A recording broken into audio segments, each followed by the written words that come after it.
Ayan po mga kabida, isang magandang oras sa lahat. Welcome po sa aking channel. Eto, magandang pag-usapan po Ito pong latest post po ngayon mga kabida ni Presidential Legal Counsel, Attorney Juan Ponce Enrile Ito po ay may kaugnayan po mga kabida sa plano hong hindi pagpapadala ng mga OFWs ng kanila pong remittance sa kanilang mga pamilya simula ngayong March 28 hanggang April 4, 2025.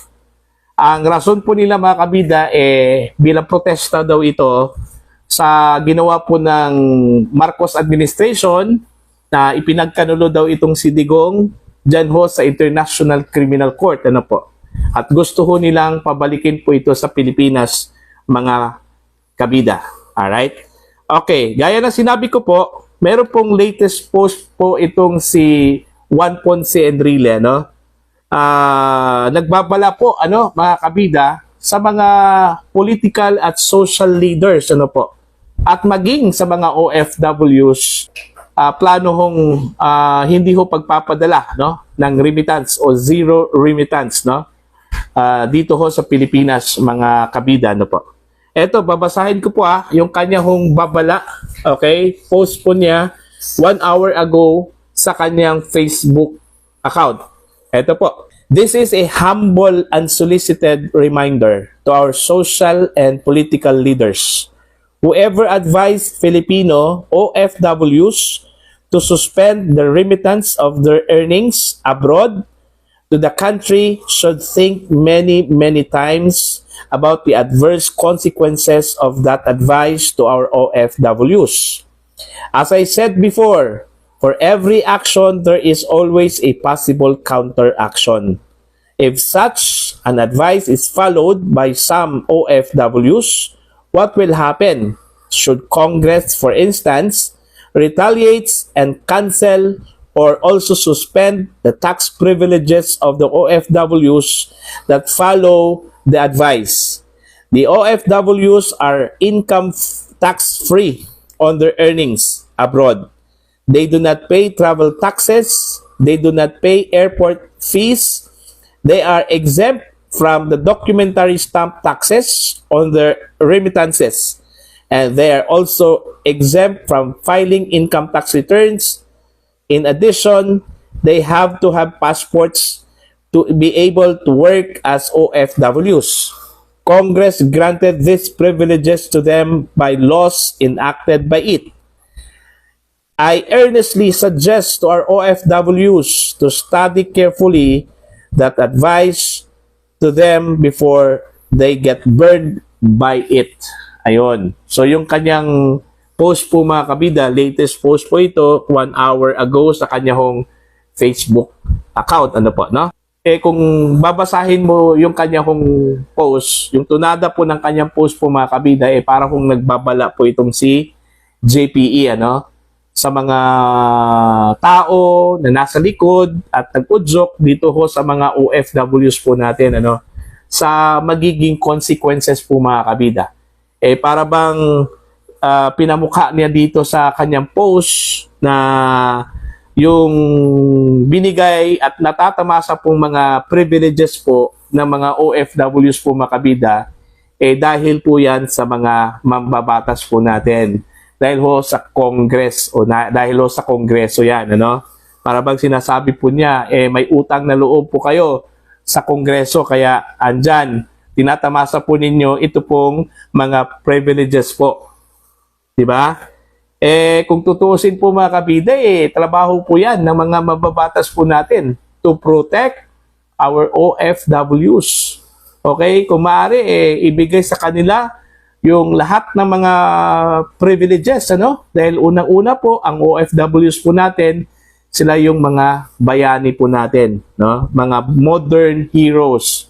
Dahil sa kanila pong earnings, dahil sa kanila pong mga ipinadala dito sa Pilipinas, naging contributor po ito mga kabida sa paglago po ng ating ekonomiya. Yun yung katotohanan, So, dapat po hindi ho isumbat ni JPE ito pong privilege na ginawa at binigay po ng Kongreso dito ho sa mga OFWs po natin. Pangalawa po, yung kanilang earnings, hard money, hard-earned money yon, So, depende na po sa kanila kung ipapadala ba nila ito o hindi. Bakit ganun yung tunada? Bakit po, para hong nagbabala po, nananakot po, Ito pong si JPE, mga kabida.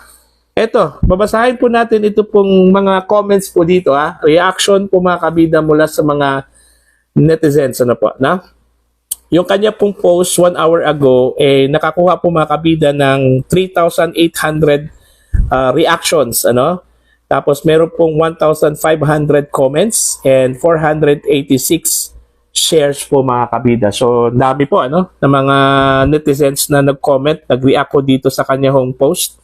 Okay, unahin po natin itong post reaction po mga kabida. Isa sa mga nag-react po dito, ito pong si Teo Moreno, Ang sabi po niya dito, Are you saying the Congress will retaliate? Okay? Is it the job of the Congress to protect the welfare of the OFWs? Na iba na pala. Dapat pala re-respect ang Kongreso sa mga OFWs? You are evil. Yun yung sabi po mga kabida ni Teo Moreno sa kanyang reaction. Tapos meron pong nag-react dito ho sa comment ni Teo Moreno. Anong sabi po ni Loris Bandiala? Louder, sir. Okay? Sabi naman ni Mark Averil Luzon, reading between the lines. Okay? Sabi naman po ni Wilfredo Blasa Calub, louder, sir. Okay? Meron pa po, louder, sir. Joey Villacorta, nahihiya si Satanas o mahihiya si Satanas dyan. And then Mel Intia, ginagawang tanga ang Pilipino. This is the government we have now. Ang sabi naman po ni Edmond Gonzales po mga kabida, actually, we don't need a lower house. A Senate is enough. Imagine a small country with sandamukal na congressmen. Okay? Pampagulo lang yan. Ayan. Okay? Sabi naman po ni Vin Martino, so, is this a threat for us OFWs? Just asking po. Feeling namin kasi sa statement nyo, mukhang may panunumbat pa sa aming mga OFWs. So, wala na po ba kaming karapatang maglabas ng aming sama ng loob sa gobyerno? So, ibig sabihin po ba at opo na lang po kami sa lahat ng gusto ng gobyerno po? Nagtatanong lang po. Ayan. Yun yung sabi po mga kabida ni Vin Martino. Okay? Sabi naman po ni Collis Jcel, it's all right, Manong JP. Let's see how long the Philippines economy remains stable without us, the OFWs. Ayan po. So, George Esteban, sabi niya, it's the right of every OFW wants to do their remittances. Okay? Ang sabi naman po ni Dave Carlos po mga kabida, you cannot impose a double taxation on OFWs, di kami tanga. Ayan. Ito pa, last na lang po ito, mula kay Albert Sawyer, a friendly reminder that Congress exists because Filipinos vote who they choose to vote. And if OFWs who are no less Filipinos are not pleased with what Congress is doing to them or their families, then they should do what is right. Congress is meant to serve the people by not wasting tax and not putting a heavy burden on taxpayers. Ayun. So yun po mga kabida, ang ilan sa mga nag-react ko dito sa post po ni JPE.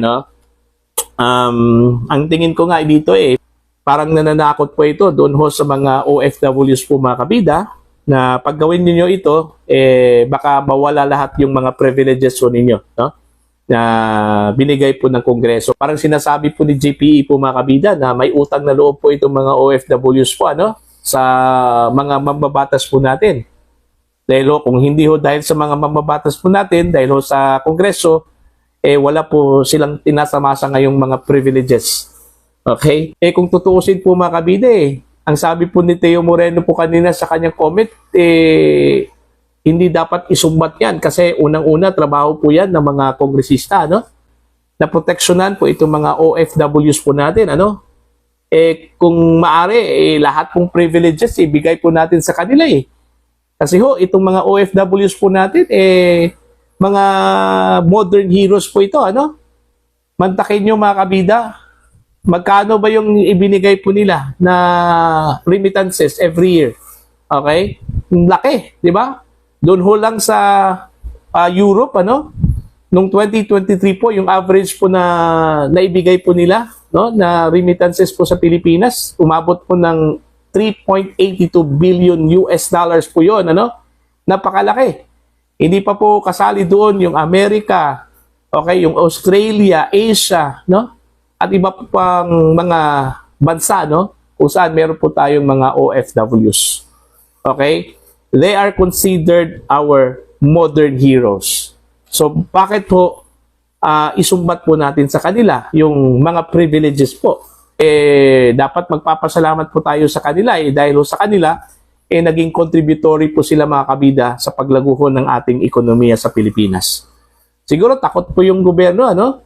Dito sa banta po ng mga OFWs. Kasi kung pakikinggan mo yung sinabi po ni Yusek Castro po kahapon po mga kabida during the press conference, ano? Para unang-una, nagbabala, no? Later, bigla kumambyo. Okay? Umapila, no? Doon sa mga OFWs po natin. Ang sabi po niya, pag ginawa po doon ito ng mga OFWs, hindi lang po ang gobyerno ang apektado ko dito, kundi maging itong mga pamilya po ng mga OFWs po mga kabida, no? So, yun po. So, unang-una karapatan po ng mga OFWs po mga kabida kung anong gawin po sa kanilang pera, no? Hindi dapat dumidikta yung gobyerno, ano? Okay? Karapatan po nila kung magpapadala sila ng pera o hindi. Okay? Kasi unang-una po, hard-earned money nila yun Okay? Dugo at pawis yung pinuhunan nila doon. Tapos papayag lang po sila, didiktahan po ng gobyerno kung anong gawin po ng pera po nila, no? Kung kailan po nila ipapadala yan o hindi, ano? Yun lang po yun, no? Karapatan nila yun.